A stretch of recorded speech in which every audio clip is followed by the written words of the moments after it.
함께 일어나셔서 찬송하시겠습니다.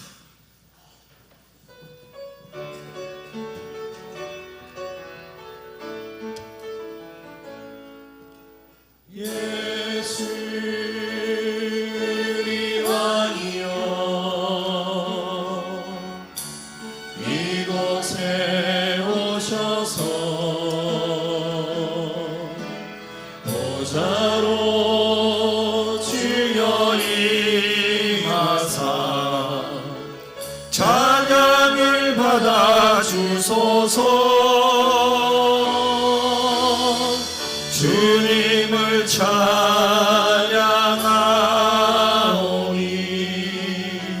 주님을 경배하오니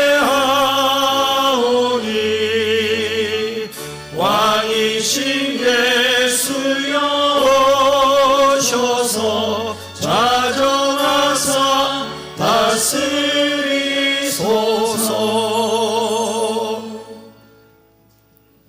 하나님은 영이시니 예배하는 자가 영과 진리로 예배할지니라. 아멘.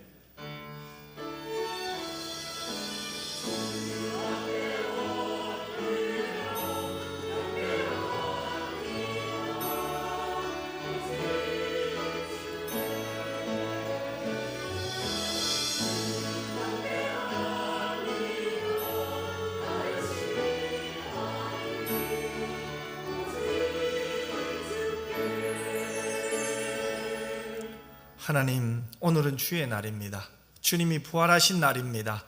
주께서 우리를 사랑하시며 우리의 죄를 위하여 십자가 지시고 3일 만에 부활하신 이 날, 이 주의 날, 나의 주 나의 하나님을 사랑하며 그분을 높이며 경배하며 마음껏 하나님께 영광 돌리는 예배 되게 하여 주시옵소서. 온 마음을 다하게 하시고 우리의 영혼이 하나님을 향하여 올라가게 하시고 영적 촉수가 하나님을 붙들게 하여 주시옵소서. 거룩하신 예수님 이름으로 기도드리옵나이다. 아멘.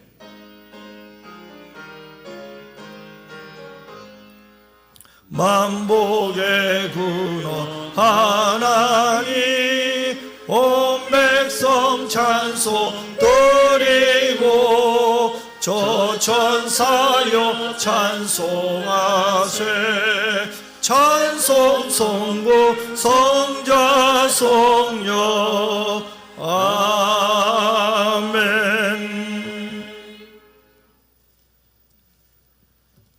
지존자의 은밀한 곳에 거주하며 나는 여호와를 향하여 말하기를 그는 나의 피난처요 나의 요새요 내가 의뢰하는 하나님이라 하리니.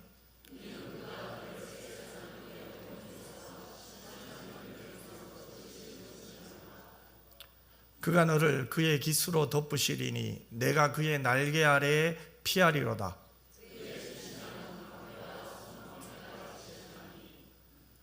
천명이 내 왼쪽에서 만명이 내 오른쪽에서 엎드러지나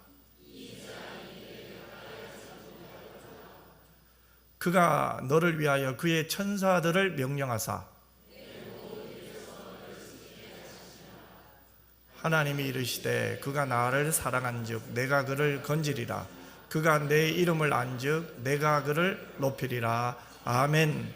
전능하사 천지를 만드신 하나님 아버지를 내가 믿사오며 그 외아들 우리 주 예수 그리스도를 믿사오니 이는 성령으로 잉태하사 동정녀 마리아에게 나시고 본디오 빌라도에게 고난을 받으사 십자가에 못 박혀 죽으시고 장사한 지 사흘 만에 죽은 자 가운데서 다시 살아나시며 하늘에 오르사 전능하신 하나님 우편에 앉아 계시다가 저리로서 산 자와 죽은 자를 심판하러 오시리라. 성령을 믿사오며 거룩한 공회와 성도가 서로 교통하는 것과 죄를 사하여 주시는 것과 몸이 다시 사는 것과 영원히 사는 것을 믿사옵나이다. 아멘.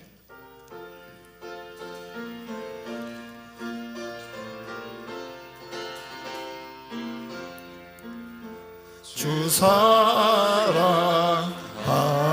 자 다 찬송할 때에 그 보좌 앞에 둘러서 그 보좌 앞에 둘러서 큰 영광 돌리세 큰 영광 돌리세 저 밝고도 묘한 시온성 향하여 가세 내 주의 찬란한 성에 찬송하며 올라가세 주 믿지 않는 자 다 찬송 못하나 하나님 자녀 된 자들 하나님 자녀 된 자들 그 기쁨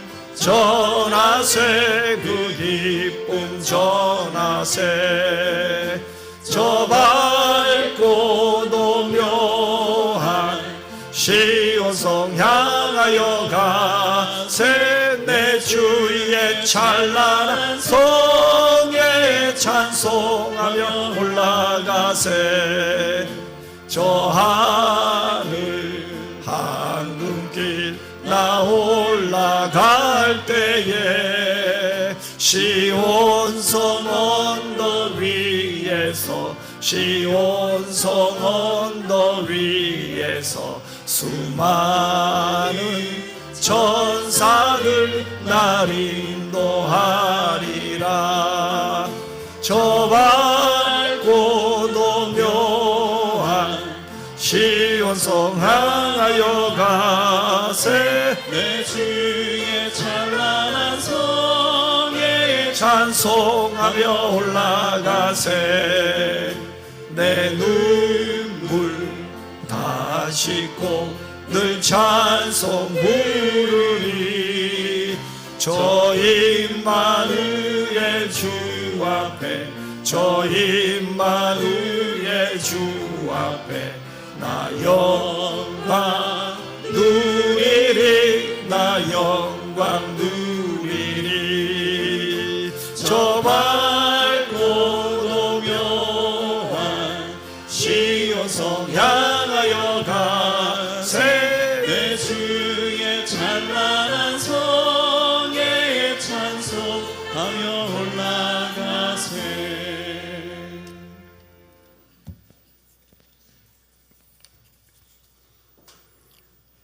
우리들이 약할 때 강함 주시고 슬플 때 위로해 주시고 도와주시는 아버지 하나님 감사를 드립니다.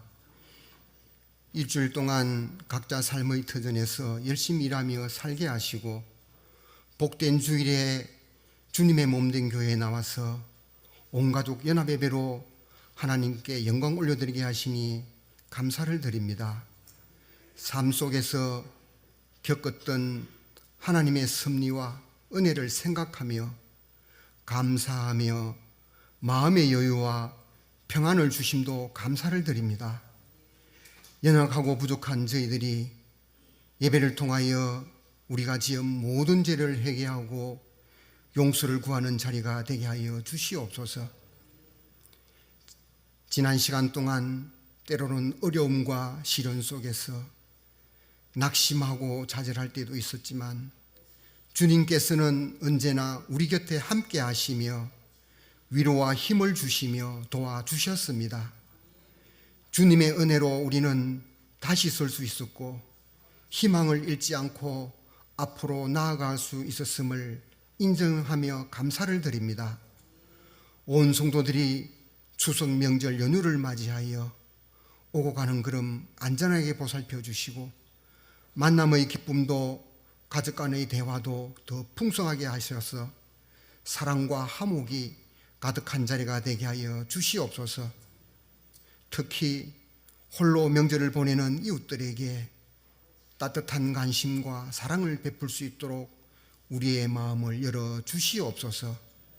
성도들 가족이 모이는 자리에 하나님의 사랑과 복음이 중심이 되게 하시고 복음을 모르는 가족과 친척들이 있다면 예수님의 사랑을 전하며 구원의 확신과 천국의 소망을 전하는 자리가 되게 하여 주시옵소서.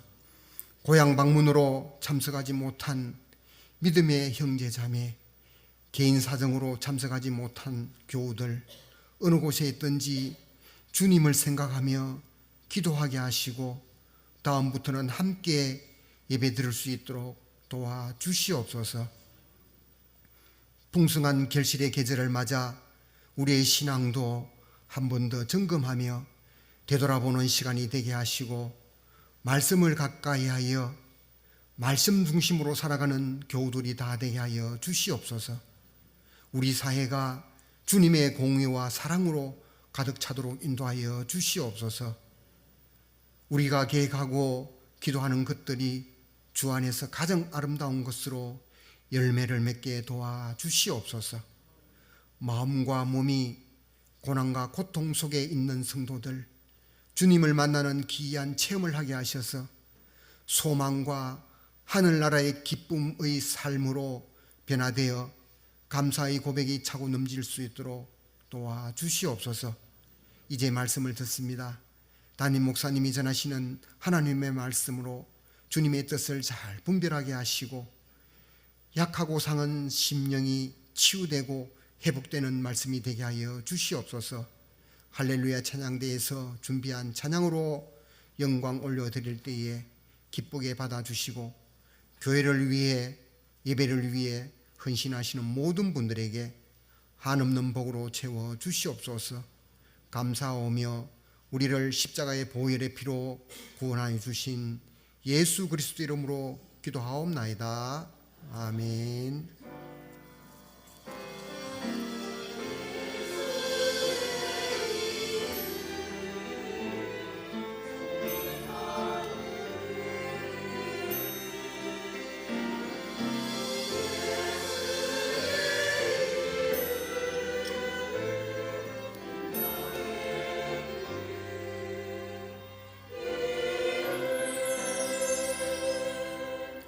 하나님 말씀 볼까요? 출애굽기 15장 22절에서 27절 말씀입니다. 출애굽기 15장 22절에서 27절 말씀인데요, 한 절씩 교독하겠습니다. 모세가 홍해에서 이스라엘을 인도하며 그들이 나와서 수르 광야로 들어가서 거기서 4일 길을 걸었으나 물을 얻지 못하고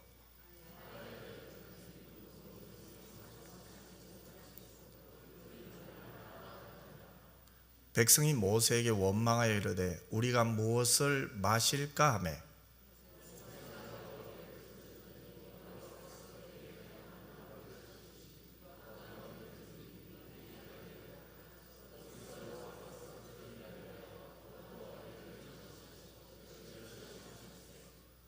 이르시되 너희가 너희 하나님 나 여호와의 말을 들어 순종하고 내가 보기에 의를 행하여 내 계명에 귀를 기울이며 내 모든 규례를 지키며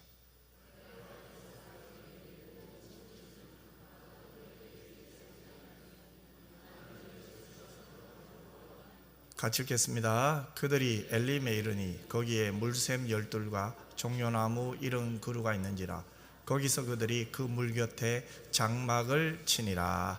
아멘. 하나님 앞에 정성껏 드린 헌금을 봉헌하겠습니다.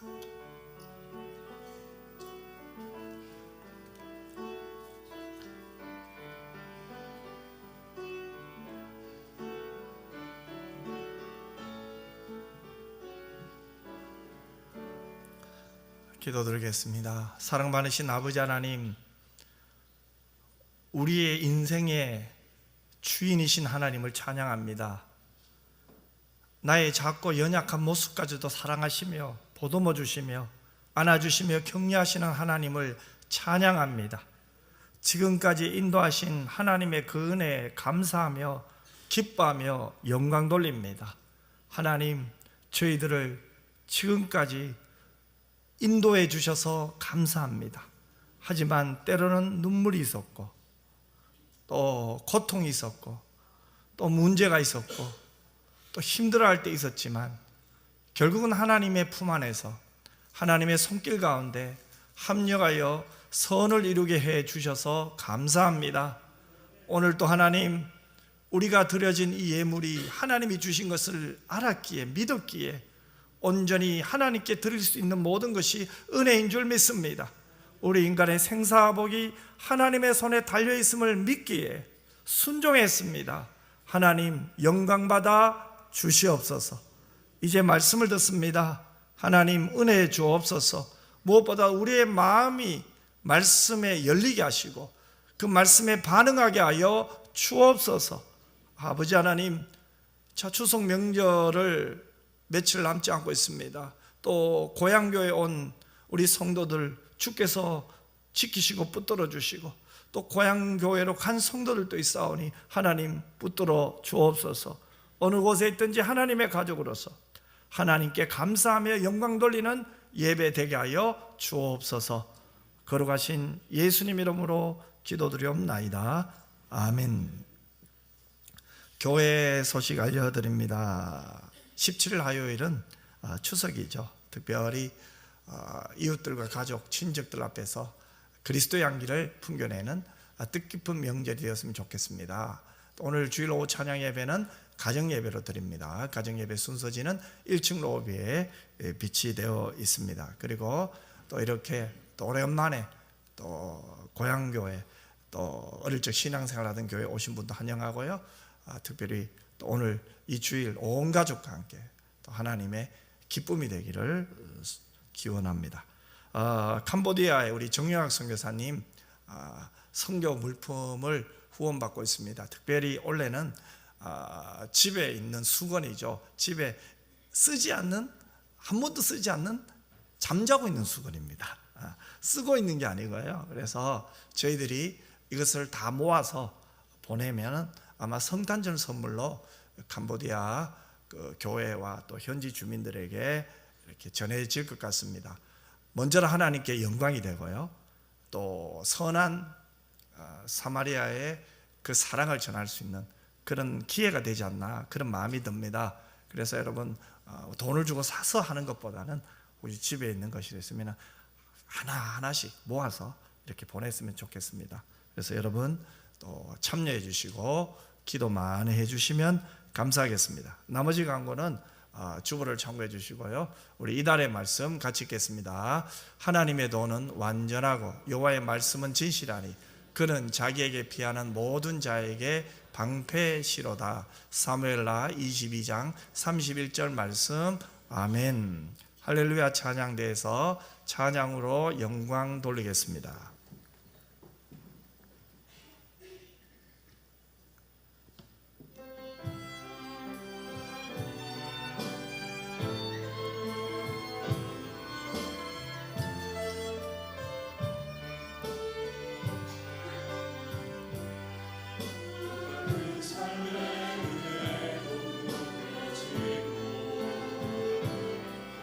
사라질 곳에 내 마음에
나의 한숨을 또 나의 눈물을 바꾸시는 하나님을 찬양합니다. 또 쓴물을 단물로 바꾸신 그 치료의 하나님을 찬양합니다. 무엇보다 오늘 그 엘림의 복이 있기를 주님의 이름으로 축원합니다. 우리 옆 사람 이렇게 축복합시다. 참 잘 나오셨습니다. 큰 은혜 받으세요. 아멘. 자, 모두가 알고 있는 상식 중, 또 성경적, 신앙적 상식 중에 하나가 뭐예요? 하나님께 순종하면 복을 받는다. 맞죠? 하나님 말씀에 순종하면 복을 받는다. 그러기에 어떤 사람의 삶이 순탄하지 못할 때 우리는 그가 하나님을 거역했겠지, 하나님 말씀에 불순종한 뭐가 있겠지, 이렇게 생각합니다. 그러나 하나님의 명령대로 했는데도 힘든 일이 다가오면 우리는 어떻게 됩니까? 혼란에 빠지게 되겠죠. 나 하나님 말씀 따라갔는데, 분명히 하나님이 가라고 해서 갔는데 왜 이런 일이 이럴 때 있잖아요. 오늘 본문이 그런 것 같아요. 오늘 본문에 나오는 이스라엘 백성들의 상황이 바로 그런 상황이에요. 22절 한번 보세요. 이렇게 말씀하고 있잖아요. 모세가 홍해에서 이스라엘을 인도하며 그들이 나와서 수르 강야로 들어가서 거기서 사흘 길을 걸었으나 물을 얻지 못하고, 자 보세요. 이스라엘 백성들이 지금 수르 강야에 들어간 것은 하나님의 인도하심에 순종한 거죠. 모세가 홍해에서 이스라엘 인도했단 말이 뭡니까? 하나님이 그들을 모세를 통해서 인도했다는 거잖아요. 그러면은 그들이 하나님의 말씀에 순종하여 수르 강야에 갔다면은 그 강야에서 마실 물이 있어야 되잖아요. 오아시스가 있어야 되잖아요. 그것이 우리가 흔히 생각하는 신앙적 상식 중에 하나잖아요. 그런데 오히려 마실 물이 없었어요. 그것도 사흘 동안 그들은 한 방울의 물도 마시지 못했어요. 여러분, 음식을 먹지 않는 것보다 물을 마시지 않는 고통이 훨씬 더 크잖아요. 전문가들의 말에 의하면 사람이 음식을 먹지 않고는 평균 한 40일간 살 수 있대요. 하지만 물을 전혀 마시지 않고는 7일, 짧게는 3일. 자, 게다가 지금 이스라엘 백성들 어디 있습니까? 강야에 있잖아요. 그 강야와 같이 더운 곳에는 물을 마시지 않고 생존할 수 있는 일수가 더 짧아진다고요. 자, 그렇다면 본문의 이스라엘 백성들이 처한 상황은 결코 우리가 가볍게 보아서는 안 될 상황이죠. 그들은 물 없이 죽을 것이냐, 물을 마시고 살 것이냐는 생사의 문제에 직면하고 있어요. 그런데 이게 웬일입니까? 생사의 갈림길에서 오락가락하며 3일을 지난 뒤 겨우 물을 만났는데 그 물이 쓴물이었어요. 도저히 마실 수 없을 정도의 물, 때로는 복통을 일으키는 그 물, 말도 마라라고 할 정도로 쓴 물, 바로 마라였어요. 23절을 보면은 이렇게 말씀하죠. 마라에 이르렀더니 그곳 물이 써서 마시지 못하겠으므로 그 이름을 마라라 하였더라. 여기서 우리 한번 생각해 보십시다. 여러분, 왜 하나님께서 모세로 하여금 이스라엘 백성을 강야로 인도하게 하셨을까요? 왜 하나님은 그 마라의 쓴물로 또 인도하셨을까요? 왜 하나님은 이스라엘 백성들에게 마라를 경험하게 하셨을까요? 하나님께서 이 사건을 허용하신 이유가 어디 있을까요? 분명히 하나님이 사랑하는 백성이잖아요. 신실하신 하나님이 이스라엘 백성들을 출애굽시켰잖아요. 홍해 바다를 건너게 하셨잖아요. 그런데 왜 오늘 이들이 홍해 바다를 건너자 말자 이런 고통 속에, 예상치 못했던 그런 아픔 속에, 환난 속에 하나님이 그들을 인도하셨을까요?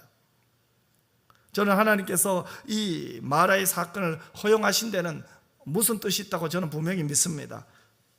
그것은 바로 이스라엘 백성들로 하여금 홍해 바다를 건너가게 하시고 불과 사흘 길이 지나지 않아서 마라를 먹이신 하나님의 뜻은 바로 홍해 바다를 건넌 이스라엘 백성들의 믿음을 시험하기 위해서입니다. 그것이 바로 25절에 나와 있어요. 25절에 보면 여호와께서 그들을 위하여 법도와 율례를 정하시고 그들을 뭐라고 했습니까? 시험하실세. 즉 하나님께서 그들을 시험한다고 했습니다. 즉 하나님은 지금 이스라엘 백성들이 조금 전에 기적을 체험했잖아요. 하나님의 능력을 체험한 백성들의 믿음이 어떠한지를 시험하고 계신 거예요. 그래서 하나님이 그들을 마라로 인도하신 거죠. 여러분 3일 전 이스라엘 백성들이 홍해 바다를 건너고 애굽의 바로와 군인들과 모든 전차병들이 다 거기서 죽었잖아요. 그리고 나서 그들이 이 하나님의 기적을 경험한 후에 이들이 어떻게 합니까? 하나님을 찬양하잖아요. 뭐라고 찬양합니까? 하나님은 신중의 신이다. 하나님이 콧김을 내시니 바다가 갈라졌다. 하나님이 바람을 일으키시니 애국 군대가 낫같이 가라앉았다. 주체할 수 없는 기쁨이 그들에게 있었습니다. 내 나이도 지위도 체면도 다 잊은 채 그들은 위대하신 하나님, 기적을 일으키신 하나님, 그분을 높이며 찬양했습니다. 그리고 그 하나님을 즐거워했을 겁니다. 하나님은 역시 위대하세요. 위대하신 하나님의 자녀가 된 그들 얼마나 자랑스러웠겠습니까? 그 하나님의 그 능력을 체험한 그들의 입장에서 보면 내가 하나님의 사랑을 받고 있고 하나님의 기적을 경험했다는 자부심이 그들에게 있었을 거예요. 그러면서 또한 미안한 마음도 있죠. 왜요? 그들이 홍해 바다를 건너기 전에 누구를 원망했습니까? 모세를 원망했죠. 즉 하나님을 원망했잖아요. 그래서 하나님을 원망하며 불평했던 일들을 뉘우치고 있죠. 다시는 그러지 말자. 다시는 그러면 안 되겠네. 다시까지도 했을 거예요. 하지만 여러분, 그 기적이 그들의 마음까지는 바꾸지 못했던 것 같아요. 물론 강야에서 물 없이 지낸다고 하는 것은 쉬운 일이 아니에요. 이런 기후에서 물 없이 3일 동안 버텼잖아요. 무엇 때문에 이들이 버텼을까요? 조금 전에 홍해 바다의 기적을 경험했잖아요. 이스라엘 백성들은 이 경험으로 인해 물 없이 3일간을 버티다가 드디어 물을 만나요. 물이 있다는 마음을 들었을 때 이들의 마음이 어땠겠습니까? 역시 기다린 보람이 있네. 역시 하나님은 조금 우리를 기다리게 하시더니 더 좋은 것을 주시려고 하는구나. 역시 하나님은 대단하셔. 이런 마음이 안 들었겠어요? 그런데 문제는 그 기대감을 가지고 물을 마셨는데 이 물은 마실 수 없는 물이잖아요. 쓴물이잖아요. 이 물은 마시면 안 돼요, 여러분. 그들이 기대했던 물이 아니었어요. 그래서 이들이 또 어떻게 반응합니까? 다시 옛 습성이 올라오잖아요. 원망과 불평의 말을 늘어놓는 거예요. 24절을 보면 이스라엘 백성들이 모세를 원망하면서 뭐라고 합니까? 우리가 무엇을 마실까? 이렇게 말하잖아요. 여러분, 이때 이스라엘 백성들의 마음은 무엇입니까? 하나님이 준비한 물이 겨우 이거야? 먹지도 못하는 물로 우리를 인도하셔? 어떻게 하나님이 우리에게 이럴 수 있단 말인가? 또 자신의 입장에서 하나님을 원망하는 이스라엘 백성들의 그 습성이 또 튀어나온 거죠. 여러분, 그때나 오늘이나 기적 중심의 신앙은 굉장히 위험한 신앙이에요. 기적이 신앙생활을 하는데 조금 도움은 될 수 있는 것이 맞아요. 하지만 그 기적을 체험했다고 믿음이 금방 성장하지 않아요. 이스라엘 백성들은 그렇게 많은 기적을 체험하고서도 쓴물을 만나자 어떻게 합니까? 금세 모세를 원망하는 거예요. 홍해 바다를 건넜다는 것은 대단한 기적을 경험한 거예요. 하나님의 크신 능력을 경험한 거예요. 그럼에도 불구하고 그 크신 능력을 경험하고 3일 지나자마자 또 원망하는, 또 하나님을 원망하는 이스라엘의 모습을 보세요. 그래서 우리는 기억해야 돼요. 기적을 체험했다고 우리의 믿음이 금방 자라지 않는다는 거예요. 그래서 우리는 기적 중심의 신앙이 아니에요. 말씀 중심의 신앙. 은혜 중심의 신앙, 성령 중심의 신앙. 그런데 이런 상황에서 모세는 어떻게 합니까? 25절 상반절에 보면 모세는 하나님께 부르짖고 기도했다고 해요. 여러분, 똑같은 상황이잖아요. 하지만 이스라엘 백성들과 모세의 반응은 달라요. 백성들의 반응은 어떤 반응이죠? 불신앙의 반응이죠. 하나님에 대한 불신앙의 반응을 하고 있어요. 하지만 모세는 믿음으로 하나님께 반응하고 있잖아요. 사실 모세만 믿음으로 반응해야 하는 것이 아니죠. 이스라엘 백성 전체가 하나님의 백성들이기 때문에 하나님께 믿음으로 반응해야 맞아요. 어찌 보면 하나님은 그들을 시험하실 때 그들이 하나님께 믿음으로 반응하기를 원하셨을지도 몰라요. 하지만 그 백성들은 어떻게 합니까? 하나님의 시험에 여지없이 실패하고 말았어요. 오늘 우리 가운데도 여러 가지 문제로 인해 고난당하는 분들이 있습니다. 오늘 이렇게 예배당에 왔지만은 말 못할 고통이 있어요. 여러분, 우리가 고난당할 때 자신의 아픔을 속 시원하게 얘기할 수 있는 사람이 몇 명 있을까요?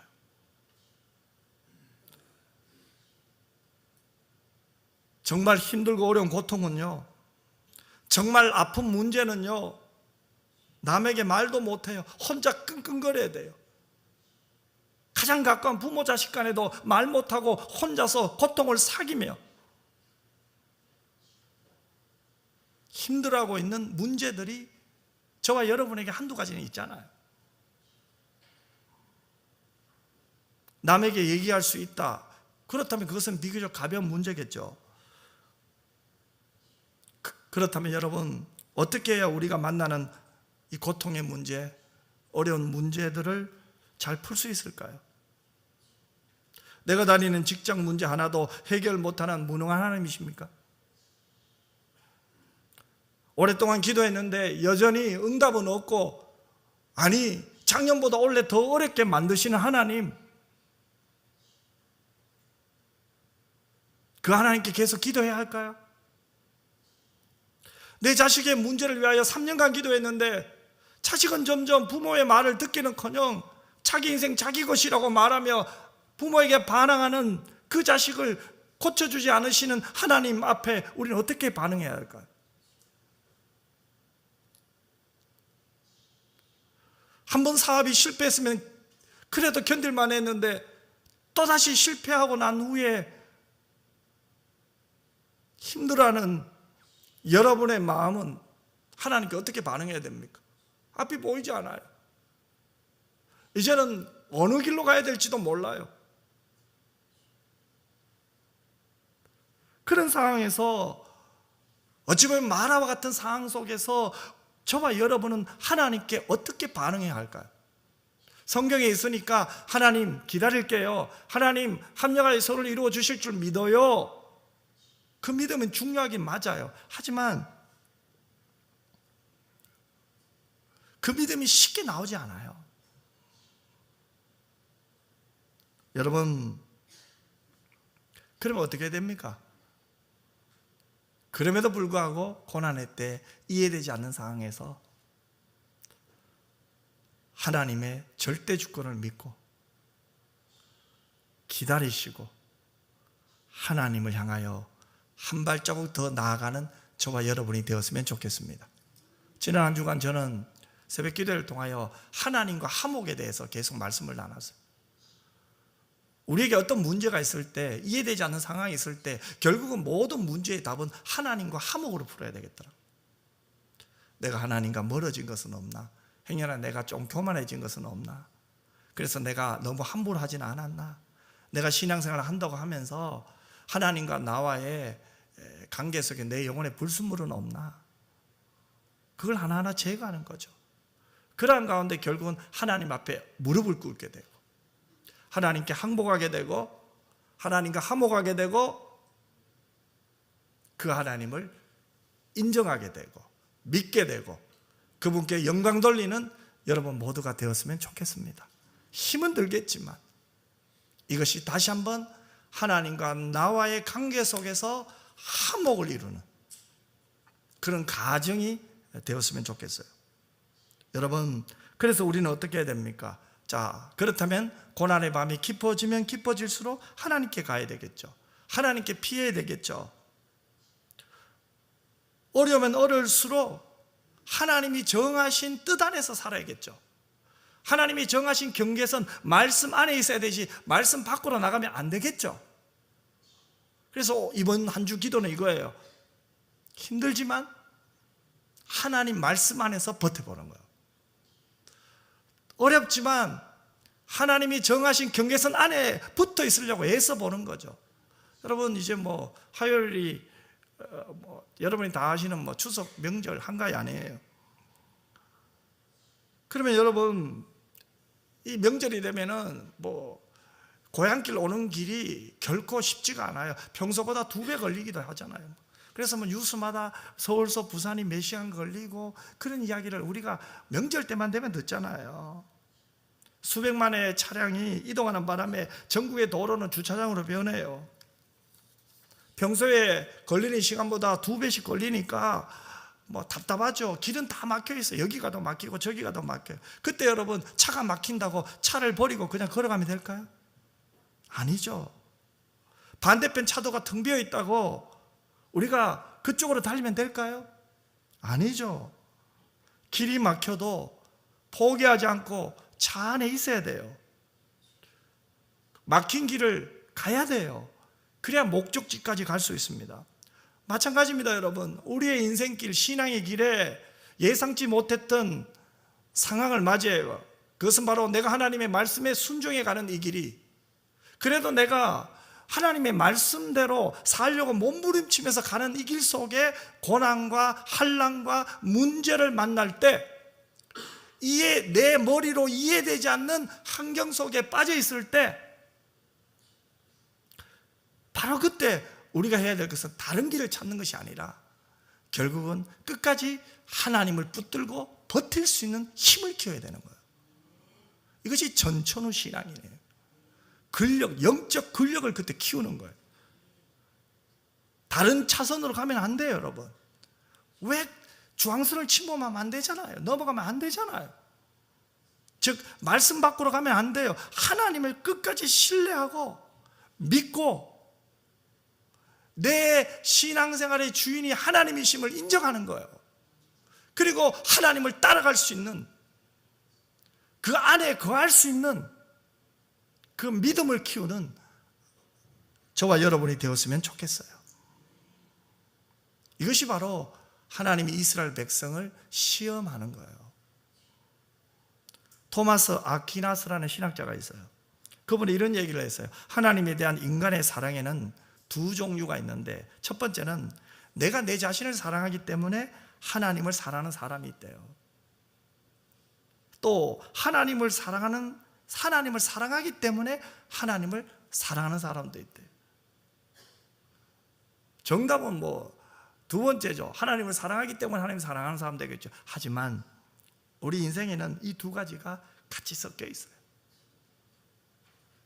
어떤 의미에서 우리가 고통이 있고 문제가 있으면 어떤 문제 해결을 위해서 하나님 앞에 나올 때도 많아요.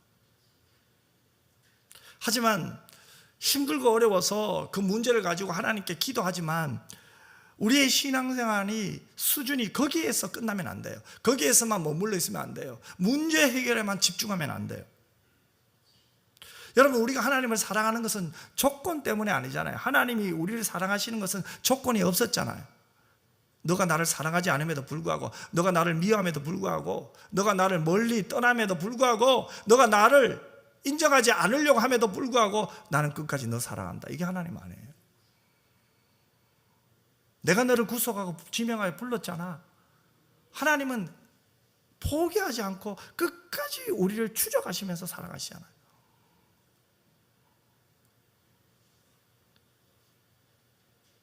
결국 하나님께서 이스라엘 백성들을 출애굽 이후에 3일 동안 마실 물이 없는 곳으로 계속 인도하고 결국은 마실 물이 쓴물인 곳으로 인도하는 것은 하나님께서 이들의 믿음을 시험하신 거예요. 하지만 이스라엘 백성들은 안타깝게도 이 시험에 실패했어요. 낙방했어요. 그럼에도 불구하고 하나님은 그 실패한 이스라엘 백성들을 또 포기하지 않아요.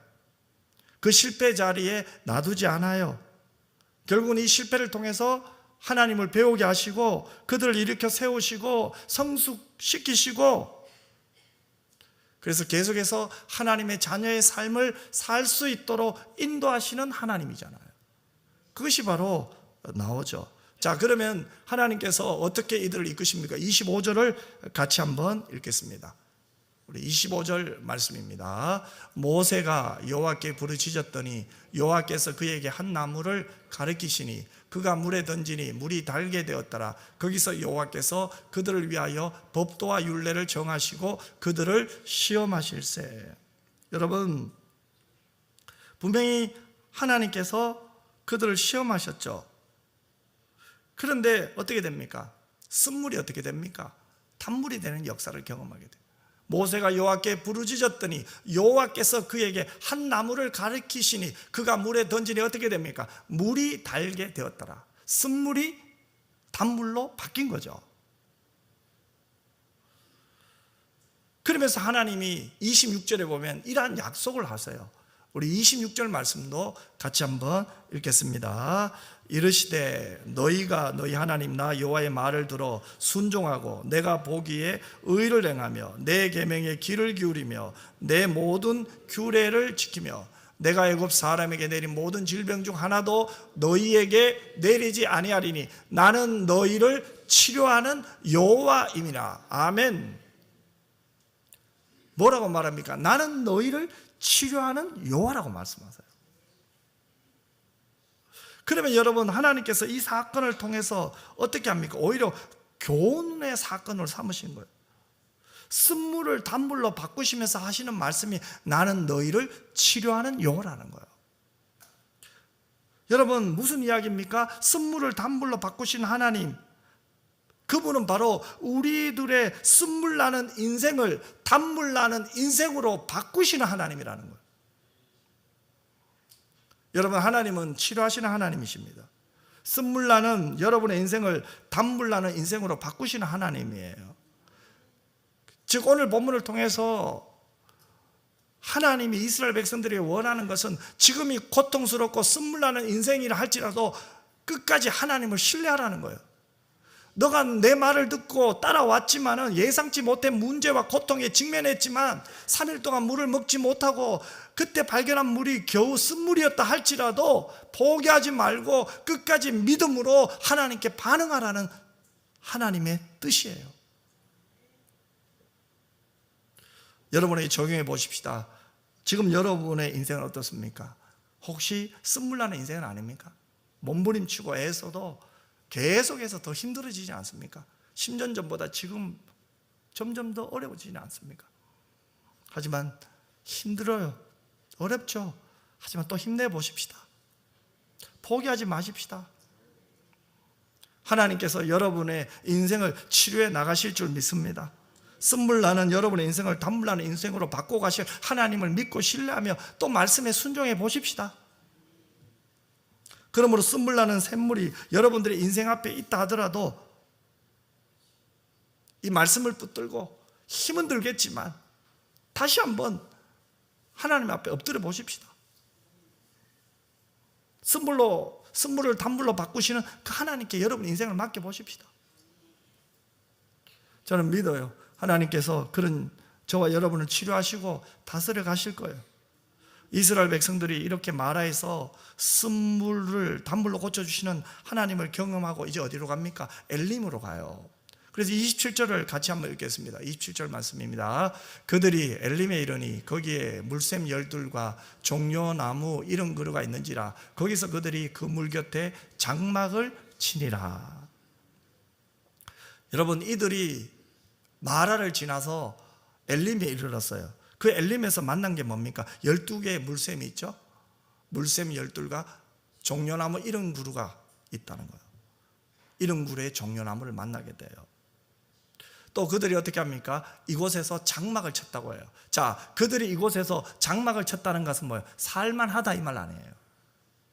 살만하니까 장막을 쳤겠죠. 그런데 여기서 우리가 한번 생각해야 될 것이 있어요. 이스라엘 백성들이 쓴물을 만났던 마라가요, 또 이들이 12개 물샘과 이릉물의 종려나무를 만나고 장막을 친 엘림까지의 거리가요, 얼마 정도 되는 줄 아세요? 10km밖에 안 돼요. 걸어서 막 3시간? 빠르면 2시간? 두세 시간 걸으면 되는 거리예요. 마라에서 엘림까지요. 조금만 더 가면 엘림에 도착해요. 엘림이 뭡니까? 사막의 오아시스예요. 엘림이란 말은 능력이란 말이거든요. 조금만 더 가면 엘림이라는 쉼터가 기다리고 있고 오아시스가 기다리고 있고 하나님의 능력을 공급하시는 터전이 그들을 기다리고 있어요. 2-3시간만 걸어가면 돼요. 여러분, 그러면 이스라엘 백성들의 입장에서 마라에서 쓴물을 만났을 때 조금만 더 참았다면, 원망이 마음에 올라와도 다시 한번 그 하나님의 그 절대 주권을 인정하고 기다렸더라면, 한 몇 시간만 참았더라면 그들은 엘림을 맛봤을 거예요. 그리고 하나님의 시험도 통과했을 거예요. 그리고 그 엘림에서 하나님의 위대하심을 찬양하며 영광 돌리는 예배를 드렸을 거예요. 그런데 어떻게 됩니까? 그 몇 시간을 참지 못하고 원망하다가 몇 시간 후에 엘림에 도착하는 그들의 모습을 한번 생각해 보세요. 물론 그들이 10km 후에 2-3시간 걸어가면 엘림이 있다는 것을 알았다면 그렇게 하지 않았겠죠. 하지만 중요한 것은 뭡니까? 누가 그들을 인도하고 있습니까? 하나님이잖아요. 출애굽시킨 분도 하나님, 홍해바다를 건너게 하신 하나님, 강야로 인도하셔서 마실 물이 없게 하신 분도 하나님이에요. 물론 고통스러웠겠죠. 하지만 쓴물을 또 단물로 바꾸시는 하나님을 경험했잖아요. 아멘. 우리에게 중요한 것은 이거예요. 오늘 우리에게 적용해보면 이거죠. 조금 더 인내하고 조금 더 견뎌보자는 거예요. 그래서 히브리서 기자는 뭐예요? 이것을 예수님의 인내로 이야기하고 있어요. 히브리서 11장에 믿음의 사람들 쭉 이야기하고 난 후에 히브리서 12장에 바로 뭐라고 말합니까? 예수님의 인내. 예수님의 인내는 뭡니까? 보다 더 큰 기쁨을 바라보고 지금 있는 상황에서 최선을 다하는 인내. 그냥 참는 게 아니에요. 내가 있는 이 자리에서 하나님의 말씀에 순종해 나갔는데 고난이 오고 힘든 일이 왔지만, 그럼에도 불구하고 고난의 자리에서 내가 하나님께 할 사명을 우직하게 감당할 수 있는 자, 인내예요. 그 자리를 지킬 수 있는 믿음, 인내예요. 오늘 우리에게 정말로 필요한 것은 바로 이 인내입니다. 하나님을 믿고 더 큰 기쁨을 믿고 기다려야 되는데 기다리지 못해요. 그래서 소리 질러요. 아우성이 너무너무 많잖아요. 이 시대를 보세요. 공동체마다 가는 곳곳마다 아우성, 하나님의 위대하심을 기다리지 못해서. 하지만 우리 예수 믿는 사람은 달라야겠죠. 하나님의 섭리를 믿으시죠? 여러분의 인생을 하나님이 인도하심을 믿죠? 천국까지 인도하실 하나님을 믿죠? 천국에서 영원히 그분과 함께 찬양하며 기뻐하며 감사하는 인생이 여러분들에게 예비되어 있다는 걸 믿죠? 그러면 그 하나님 끝까지 믿읍시다. 비록 지금 현실이 마라의 고통이 보인다 할지라도 조금만 참아보십시다. 견뎌보십시다. 포기하지 않고 하나님이 저와 여러분이 주신 사명 감당하시는 여러분 모두가 되었으면 좋겠습니다. 조금만 참으면 하나님이 예비하신 엘림이 분명히 있을 거예요. 조금만 더 가면 하나님이 예비하신 그 축복을 경험하게 될 거예요. 시험을 통과하는 그 과정에서 또 축복이 있고 또 시험을 통과하고 나면 또 축복이 있는 거예요. 그렇다면 이제 결론을 내려보면 이 마라의 사건은 이스라엘 백성들에게 하나님을 향한 믿음을 더 성장시킬 수 있는 기회였어요. 아더 핑크 목사님은 하나님께서 강야로 성도를 인도하시는 이유를 크게 두 가지로 말해요. 첫 번째는 강야의 시련을 통하여 자신이 얼마나 약하고 무가치한 것을 발견하게 해서 우리를 겸손하게 만들기 위한 것이라고 했어요. 즉 시련을 통해서 내가 얼마나 연약하고 내가 얼마나 약함을 인정하게 하시는 하나님, 그리고 하나님 앞에 겸손하게 만들어 가시는 하나님이죠. 그것이 우리에게 말씀을 따라 사는 가운데, 순종하는 가운데 고통에 직면했을 때 깨달아야 될 첫 번째 지혜예요. 두 번째 지혜는요, 하나님이 누구시며 그의 능력이 얼마나 크신가를 체험하도록 하기 위해서라는 거예요. 즉 우리가 하나님 말씀에 순종해 가서 예상치 못한 어려움을 만났을 때 그때가 뭐예요? 원망하는 자리가 아니라 내 생각과 다른 하나님, 내 마음과 생각보다 훨씬 크신 하나님, 그 하나님, 위대하신 하나님을 경험할 수 있는 기회라는 거예요. 그렇다면 여러분, 이 아더 핑크 목사님의 이야기를 우리에게 적용해 보면은 우리의 인생은 강야가 있어야 된다는 거예요. 강야의 시련 없이는 나와 동행하시는 하나님을 체험할 길이 없다는 거예요. 학습과 습득으로는 가능하겠죠. 뭐 하나님, 여러분 다 아시잖아요. 하나님 여러분과 동행하고 있음을 알죠? 학습으로 다 알고 있어요. 하지만 체험은 강야에서 알고 있는 것을 전인격으로 반응하려면 어떻게 해야 돼요? 강야, 하나님 말씀에 순종하다가 강야 길을 만나도 여러분이 이제는 나를 더 겸손하게 하시는가 보다. 하나님의 위대하심을 체험하게 하시기 위해서 하나님이 또 이렇게 이 고난 속에서 축복의 보자기를 고난을 딱 싸서 내게 주는구나. 그러면 이제 좀 버틸 힘이 생길 것 같아요. 고통에는 뜻이 있다는 책에 보면 이런 이야기가 있어요. 어느 교회 장로님이 강야 생활에서 쓴물이 단물로 변하는 놀라운 체험을 했어요. 그 장로님은 다른 사람이 경영하던 공장을 인수받았는데요, 3년 동안 계속 적자했대요. 여러분, 다른 사람이 경영하던 공장을 인수받았는데 3년 동안 적자했다. 그 공장을 인수받을 때 자기 돈으로 다 했겠어요? 아니죠. 대출도 받고 막 했는데 3년 동안 적자가 되어보세요. 얼마나 힘들었겠어요. 그런데도 장로님은 끈질기게 포기하지 않고 언젠가는 하나님이 이렇게 세워주실 거야, 하나님이 언젠가는 은혜 주실 거야 확신하며 기도했대요. 그래서 그 어려운 상황 속에서 11조 하는 것은 물론 주일 성수까지 철저히 하였습니다. 어려움이 가슴을 짓누르면 공장에서 떠나지 않고 밤새도록 하나님께 부르짖었대요. 그 결과 주변의 모든 공장들이 문을 닫았지만 그 장로님의 공장은 흑자를 내는 유일한 공장이 되었대요. 그래서 주변의 사람들이 이렇게 말했대요. 희한하다. 저 공장은 일요일 날도 쉬는데 이상하게 흑자를 내네. 그 이유를 우리는 모르겠네. 이렇게 했대요. 이 말에 대해 장로님이 이렇게 대답했대요. 하나님께서 그동안 나에게 시련을 주셨습니다. 3년 동안 나는 하나님 앞에서 믿음을 점검받았습니다. 이제 하나님은 놀랍도록 축복하고 계십니다 라고 대답했대요. 그 장로님에게 3년의 고난은 유익한 것이었어요. 그와 같은 고난을 통하여 믿음을 키워주시고 교만해지거나 세상 쾌락에 빠지는 위험을 하나님이 미리 막아주신 거죠. 여러분, 이것이 바로 우리 신자가 맛보는 단물이에요. 고난을 통해서 하나님 주신 단물, 미리 막아주시는 거예요. 죄 지을 것을 막아주시는 하나님. 아멘. 세상에 빠지지 않게 미리 막아주시는 하나님, 겸손하게 하시고 하나님을 신뢰할 수 있는 믿음을 주시는 하나님. 그렇다면 이제 여러분, 하나님 말씀에 순종해서 나아가다가 고난을 만날 때 이 고난은 더 이상 두려워야 될 문제가 아닙니다. 오히려 우리가 무서워해야 되고, 우리가 두려워해야 될 것은 고난 중에 함께 하시는 하나님을 잊어버리는 영적 무지를 두려워해야 됩니다.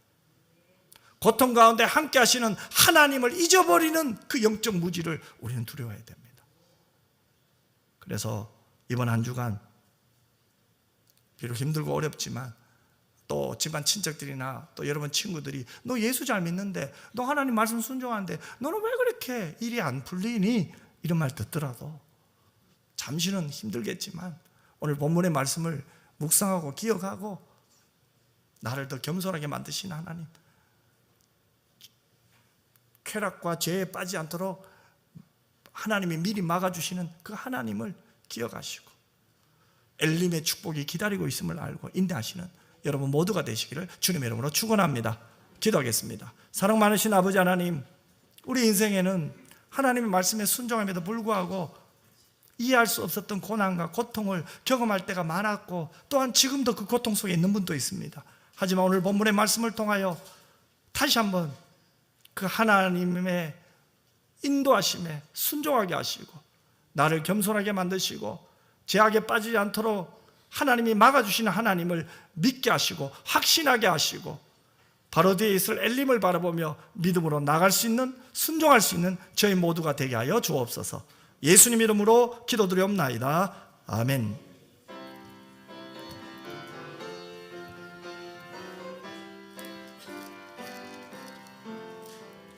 주의 곁에 있을 때 마음이 든든하오니, 주여 내가 살 동안 인도하여 주소서. 주여 주여 나를 인도하소서. 바른 세상 살 동안 주여 인도하소서. 피난처인 예수여, 세상 물결염할 때 그 신은혜 베푸사 나를 숨겨주소서. 주여 주여 나를 인도하소서. 빠른 세상 살 동안 주여 인도하소서. 세상 품 빠진 하루 영화로운 나라와 눈물 없는 곳으로 들어가게 하소서. 주여 주여 나를 인도하소서. 빠른 세상 살 동안 주여 인도하소서. 아멘. 이제는 우리 주 예수 그리스도의 은혜와 아버지 하나님의 크고 놀라우신 사랑과 성령의 위로교통 충만 함께 하심이 하나님의 인도하심 속에 고난도 역경도 한숨도 신음도 하나님께 다 맡기고 우리를 겸손하게 하시며 하나님의 사람으로 만들어 가실 하나님을 기대하며 오늘 인내하며 맡긴 사명 충성하기를 원하는 함께 예배드린 하나님의 자녀들과 우리 은평교회 위에 이제로부터 영원토록 항상 함께 있을지어다. 아멘.